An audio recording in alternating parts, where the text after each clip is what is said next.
Salve, salve comunidade do Pro10 Concursos! Sejam todos muito bem-vindos a mais uma aula aqui de língua portuguesa para vocês. E nesta aula nós falaremos de vícios de linguagem. Guilherme, o que são vícios de linguagem? Bem, como o nome já diz, são vícios, né? Ou seja, algo extremamente prejudicial à linguagem.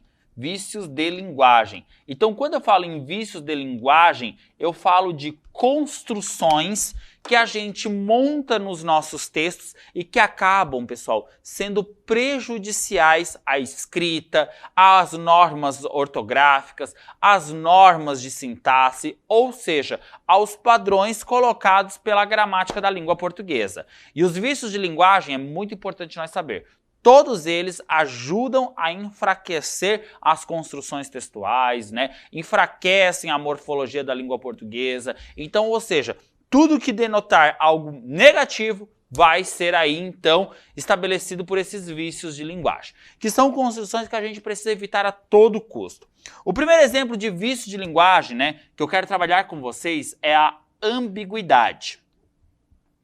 Guilherme, o que é ambiguidade? A ambiguidade, pessoal, ela consiste no duplo sentido. Quando as construções elas são montadas com dupla interpretação, ou seja, é possível interpretar mais de uma forma. Um exemplo é quando eu digo assim, ó, João falou a Pedro que sua namorada o traiu.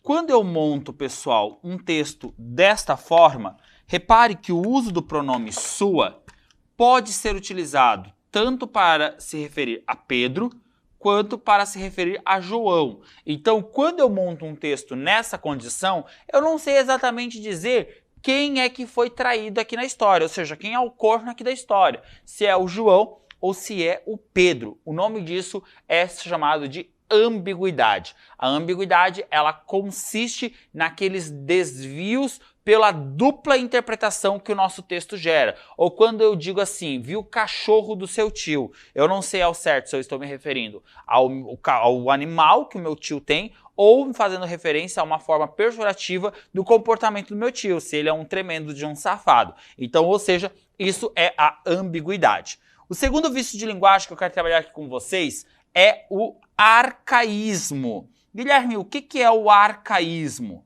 O arcaísmo, pessoal, é o vício de linguagem que consiste em usar expressões que já deixaram de ser utilizadas na língua portuguesa. Ou seja, até são expressões que ainda existem na língua portuguesa, que são dicionarizadas, que são catalogadas, mas são expressões que no dia a dia, elas já não são mais empregadas. O nome disso, pessoal, se chama arcaísmo. Então, ou seja, o arcaísmo, ele é o uso de construção, ele é o uso de palavras que até existem no nosso vocabulário, mas que as pessoas já não usam mais, porque são palavras velhas. Por exemplo, vós me se, né? Vós me se, poder me ia ajudar, né? Vós me se, poder me ia ajudar, ou então, quando eu monto uma frase assim, ó, a coisa a ser resolvida era inevitável. Então, repare, pessoal, certo? Que quando eu digo vós me se, coisa, toucador, né? Tipo, a mulher sentou-se no toucador, né? Ou seja, toucador é uma expressão que se refere à penteadeira. Só que nos dias de hoje ninguém mais fala toucador. Ela se sentou no toucador. Não, as pessoas costumam dizer, ela se sentou à penteadeira, ou seja, ela se sentou próximo da penteadeira. Então, o termo que hoje a gente utiliza nos dias de hoje é penteadeira. Então, repare, pessoal, que esses termos como vós me se, coisa, toucador, né? São expressões que são utilizadas, né? Na verdade, elas estão dicionarizadas, ou seja, elas existem na língua portuguesa, entretanto, são palavras que a gente já não utiliza mais. Então, o nome desse vício de linguagem é chamado de arcaísmo. Então, ou seja, não é porque a palavra existe que você tem que ficar utilizando essa palavra, né? Ou seja, nesse caso aqui, essas palavras elas existem, só que elas estão em desuso. Então, isso gera para nós um vício de linguagem chamado aí, né, arcaísmo. Paralelo a isso, pessoal, nós temos um terceiro vício de linguagem que é chamado de barbarismo. Guilherme, o que é o barbarismo, certo? Gente, o barbarismo é quando a gente comete erros de pronúncia, quando a gente comete erros de escritas, quando a gente comete erros de semântica, de emprego incorreto, de expressões. Então, quando a gente usa uma expressão equivocada, ou quando a gente pronuncia, escreve uma palavra de maneira equivocada, o nome disso se chama barbarismo. O barbarismo é quando a gente comete esses tipos de erros. Por exemplo, quando uma pessoa ela vai pronunciar a palavra, é isso aqui, ó. Quando uma pessoa pronuncia essas palavras, como é que vocês pronunciariam essa palavra? É muito comum, né, em algumas regiões do Brasil, a gente escutar as pessoas falando bolsos, né? Ou seja, as pessoas falarem com som aberto, bolsos, né? Só que se a pessoa fala os bolsos, a pessoa ela está cometendo um barbarismo. Por quê? Porque ela está cometendo uma pronúncia equivocada a respeito dessa palavra, porque essa palavra ela não é lida como bolsos, e sim como bolsos. Ou seja, o som do O ele é um som fechado. Então isso é um barbarismo, quando você pronuncia uma expressão equivocadamente. Ou então quando você emprega uma expressão com um significado totalmente diferente daquilo que é dado, né, daquilo que é permitido, e aí você comete também um barbarismo, como, por exemplo, cometeu um ato de herói. Essa expressão aqui, pessoal, ela é uma expressão que tem um barbarismo. Por que, professor, nós temos aqui um barbarismo? Porque a expressão cometeu, essa expressão aqui, ó, cometeu, ela só pode ser empregada no sentido pejorativo, no sentido negativo. Então eu só posso empregar o cometeu com sentido negativo. Ou seja, o cometeu ele só pode ser empregado como algo ruim. Então, por exemplo, cometeu uma infração, cometeu um erro de língua portuguesa, cometeu um atentado, um ataque, né, terrorista. Então, ou seja, o cometeu, ele só pode ser empregado denotando algo ruim. Só que na expressão que vem a seguir é um ato de herói. Ato de herói é algo positivo. Então, nós temos aqui uma incoerência do sentido do verbo com a ação que vem propriamente dita. Então, a gente diz que isso é um barbarismo, que é quando a gente tem aí, né, esse desvio semântico das expressões. Então, o barbarismo é quando a gente tem os desvios gramaticais ou os desvios de significado das expressões, ou seja, usar uma expressão que ela não condiz com o contexto em que está sendo empregada. O nome disso se chama barbarismo. Nós também temos um outro vício de linguagem que é conhecido também como cacofonia. Guilherme, o que é a cacofonia? A cacofonia é a geração de um som desagradável, né, cômico ou muitas vezes obsceno, provocado pela união de duas ou mais palavras.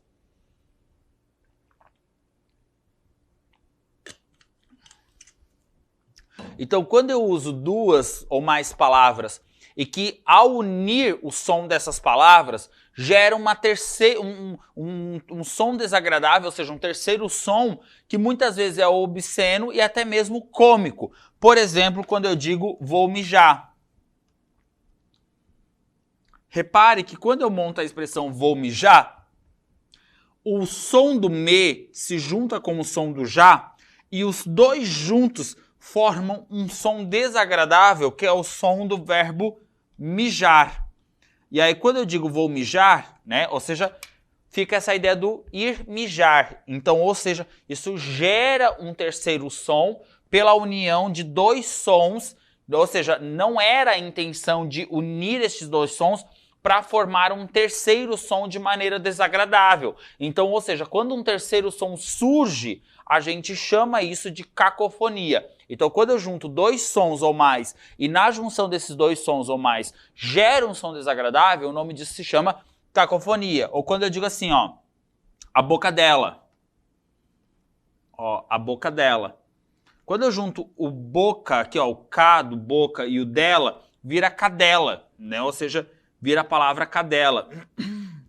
Ou então quando eu pego a expressão lá, tinha, e junto esse lá com o tinha na pronúncia, fica latinha, o diminutivo de lata. Então, ou seja, isso gera um terceiro som que a gente conhece aí na língua portuguesa como cacofonia, tá certo? Vamos lá. Aí o nosso próximo vício de linguagem, né, que vai ser aqui o nosso quinto vício de linguagem,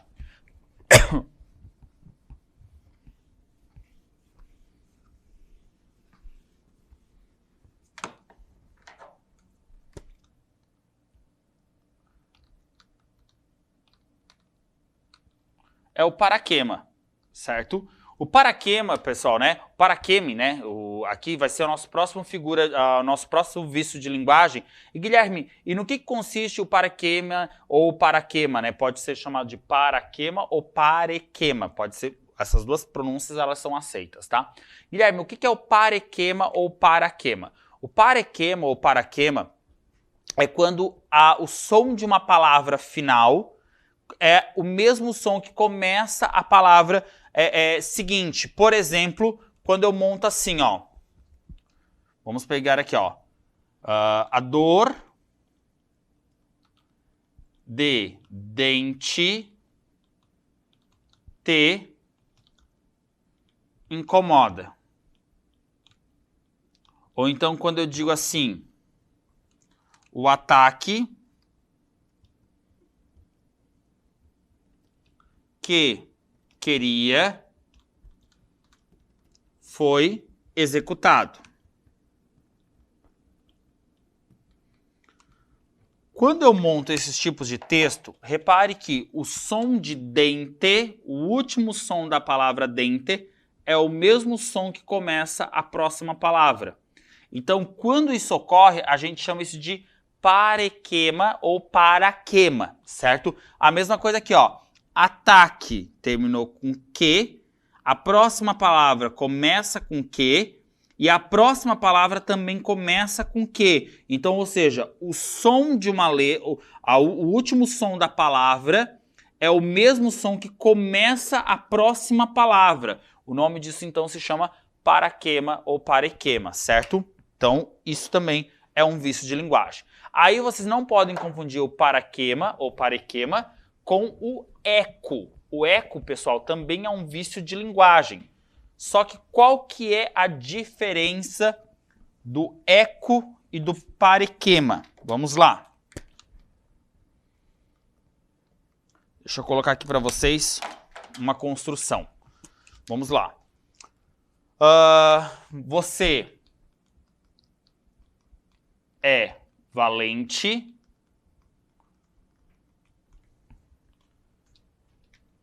mas você mente que nem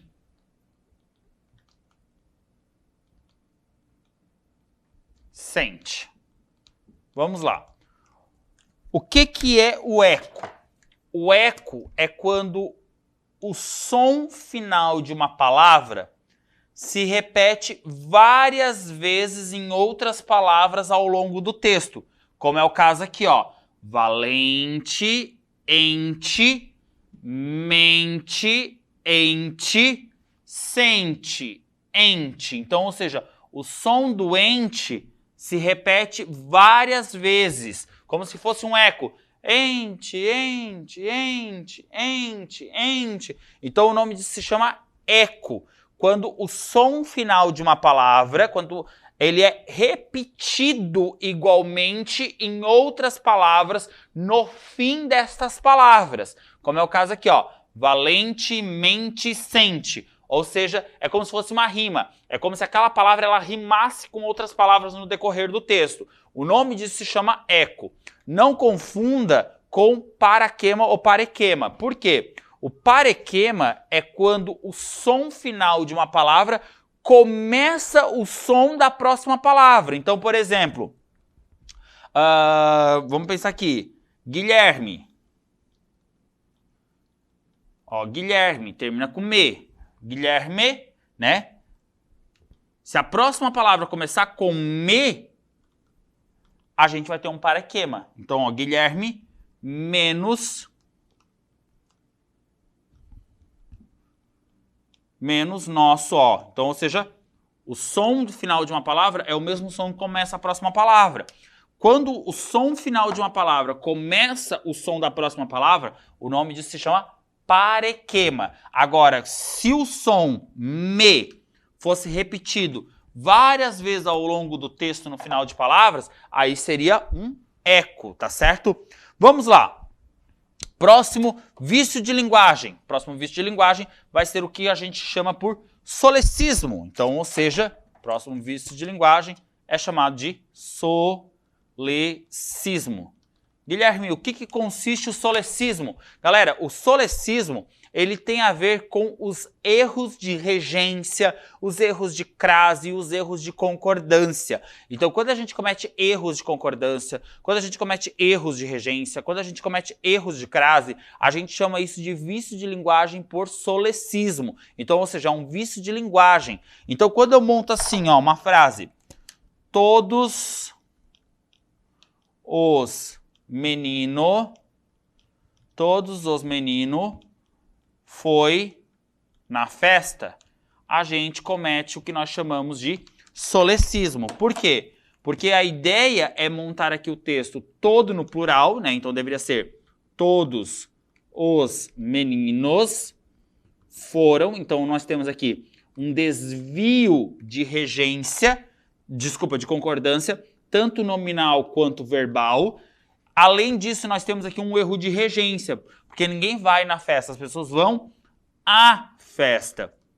Então, quando eu cometo um erro envolvendo a concordância e a regência, né, dos verbos e dos termos, a gente vai chamar isso de solecismo. Então, o solecismo é quando a gente comete desvios de ordem de concordância e de ordem aí envolvendo os aspectos de regência das estruturas. Não confunda, pessoal, solecismo com barbarismo. Barbarismo tem a ver quando a pronúncia de uma palavra ela é feita de forma equivocada, ou então quando a gente, né, lá no barbarismo, então ou a pronúncia ou então uma expressão que não condiz com o contexto de produção. Isso é o barbarismo. O solecismo são os erros, né, envolvendo as concordâncias e envolvendo as regências, tá? Vamos ao nosso oitavo vício de linguagem, porque o oitavo vício de linguagem que nós vamos estudar vai ser o preciosismo, né? Então, preciosismo. Então, ou seja, o preciosismo, ele é o quê, Guilherme? O que consiste no preciosismo? O preciosismo, gente, ele consiste no uso exagerado de palavras rebuscadas a ponto de gerar incompreensão textual. Quando a gente utiliza palavras, expressões muito complexas na questão de uso mesmo, ou seja, palavras que são fora do comum, então, ou seja, aquelas palavras muito difíceis, a gente chama isso de preciosismo, que seria um uso de linguagem rebuscada. Então, quando a gente usa linguagem muito rebuscada, isso gera pra gente também um vício de linguagem, porque a linguagem ela tem que ser objetiva, ela tem que ser prática, ela tem que ser pontual. Então, a gente não pode estar construindo uma linguagem muito difícil. Então, quando eu digo assim, ó, o ósculo que ela me deu me satisfez, ou seja, mas, Guilherme, o que é ósculo, né? Onde que se usa isso? Ósculo é uma palavra que existe na língua portuguesa que significa beijo. Repare, repare que essa palavra ósculo, ela é uma palavra que é pouco usada por nós, né? Ou seja, as pessoas não têm hábito de usar essa palavra ósculo. Então, ou seja, ela acaba tornando o texto mais difícil na sua compreensão. Então a gente diz que ósculo, ele é um preciosismo. Outro exemplo. Um forte amplexo para todos vocês que acompanharam a aula. Guilherme, o que é um amplexo? Amplexo significa abraço. Repare que a palavra é uma palavra também rebuscada. Então, ou seja, ela torna o texto mais difícil na sua compreensão. Então, isso vai ser um preciosismo, certo? Então, preciosismo, ele tem a ver com essas palavras, né? Que são difíceis no seu contexto de produção, né? Para compreensão. Então, preciosismo é quando a gente utiliza palavras que são difíceis de entender, né, pelo nosso interlocutor. Não confunda preciosismo, pessoal, com a questão né, quando a gente fala de preciosismo, do arcaísmo. O arcaísmo são palavras que eram usadas antigamente e que não se usam mais. O preciosismo não. Os preciosismo, eles são palavras atuais que a gente não usa porque a gente desconhece o significado dessas expressões, tá certo? Mas que no passado elas nem existiam, vamos dizer assim. Então, ou seja, não confunda preciosismo com arcaísmo. Arcaísmo são expressões já velhas, expressões já ultrapassadas. Preciosismo são expressões, sim, né, do tempo atual, porém que é desconhecida do vocábulo dos interlocutores, tornando o texto assim mais difícil na sua compreensão, tá certo? Vamos ao 9º vício de linguagem. E o próximo vício de linguagem aqui que nós vamos trabalhar vai ser o vício de linguagem chamado tautologia.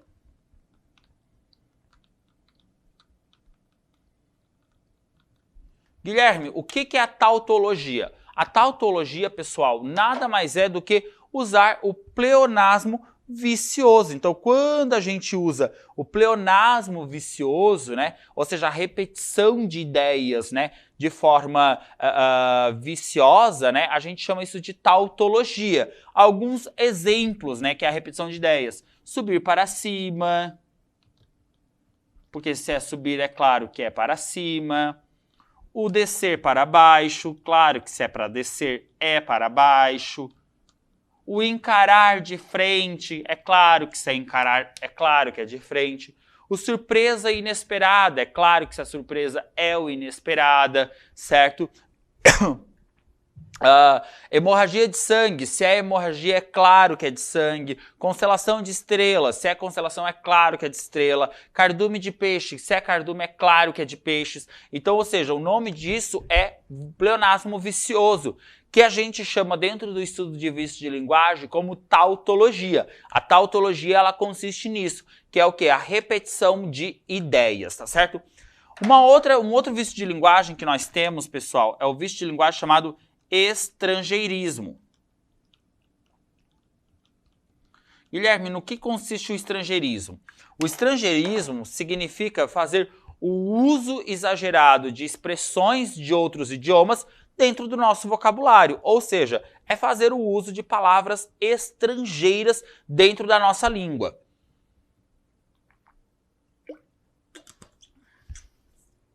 É muito comum a gente escutar esses estrangeirismos dentro da esfera empresarial. Quando as pessoas falam assim, ele não tem know-how para desenvolver isso. Ou seja, know-how significa conhecimento.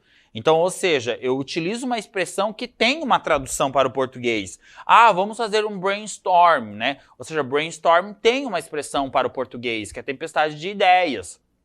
Ou então quando eu digo assim, o quality manager não está no momento, ou seja, o quality manager, né? Ou seja, o gerente de qualidade, ou seja, o gerente principal. Então, ou seja, essas expressões elas se equivalem, elas têm uma expressão equivalente na língua portuguesa. Então, quando a gente começa a fazer o uso de estrangeirismos, né? Ou seja, o uso de expressões que não são da língua portuguesa e trazendo esses termos, incorporando ela ao nosso vocabulário, a gente comete um vício de linguagem chamado estrangeirismo, né? Então, ou seja, não é legal ficar todo o tempo usando esses termos em inglês dentro da esfera empresarial. Tipo, know-how, call, quality manager, brainstorm, fazer um meet, né? Vamos fazer um meet. Não, é fazer uma videochamada, né? Fazer uma webconf, né? Ou seja, não, é fazer uma conferência virtual. Então, ou seja, você tem os termos equivalentes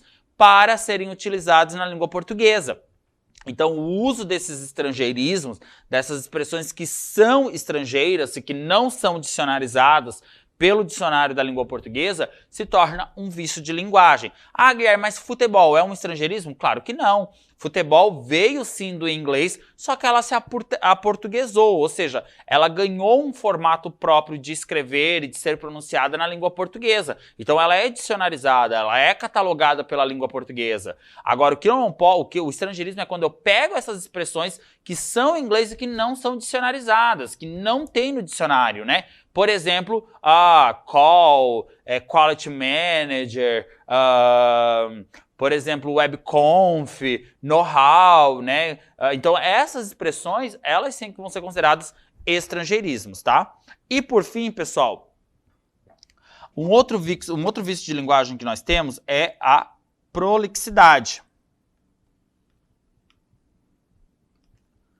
A prolixidade, ou prolixo, é quando os textos, né, que também é considerado um vício de linguagem, é quando os textos eles não são objetivos, é quando a gente utiliza de muitas palavras, né, a gente usa muitas palavras para escrever um texto que poderia ser sucinto em 2, 3 frases. Então, ou seja, prolixidade é fazer o uso de muitas palavras para querer transmitir uma mensagem. Por exemplo, quando a gente vai ler um e-mail ou um ofício que começa lá assim, cumprimentando-o cordialmente. Esse cumprimentando-o cordialmente, ele é considerado um ato prolixo. Por quê? Porque é algo que não agrega em nada dentro do texto. É uma expressão que não agrega valor, significado para dentro do texto. Então você não precisa estar usando esse cumprimentando-o cordialmente, venho por meio deste. Isso é um vício de linguagem.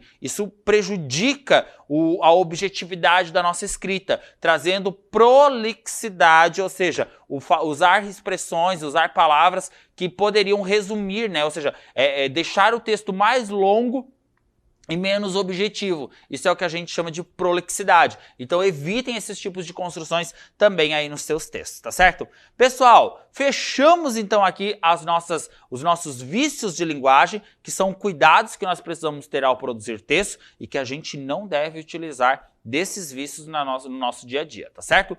Gente, muito obrigado, um beijo enorme no seu coração, bons estudos e até as nossas próximas aulas. Tchau!